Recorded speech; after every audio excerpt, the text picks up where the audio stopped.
heb eigenlijk geen klagen over mijn nachtrust. Maar soms grip een droom mij bij haals. Ik ben meestal van die allernoest male droom door een touw aan vaste knuppen is, nooit uit naar innen komt en kaart nog wel raakt. Familieleden ben in een vrum, beste kameraden grote miesgasters en je bent trouwd met een jappert door je het bestaan daar van wozen. Boetendess hij het soms ook nog allernoest benauwd om er een bourgeois jou te nou komt. Run, voortwezen. Maar grond is als een dikke proeksel verder klaar, door fouten geen slag op krijgen.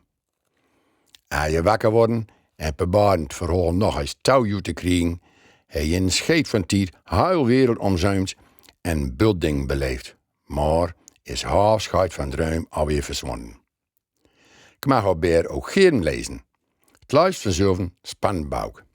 Maar als oogleden mij aangeduurde deelzaken, maar ik lees de regels wel 5 keer van ijs aangaan en weet nooit meer wat verhaal mij aanlangt, om een reden mij op grub van lezen en slapen de vrumste miracles de kop spouwen.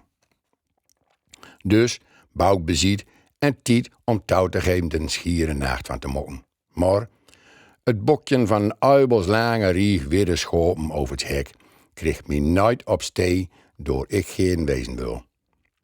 Van ijs maar weer het bouwpebaarden. Alderdeegs dromen van de bok van Nico Dros.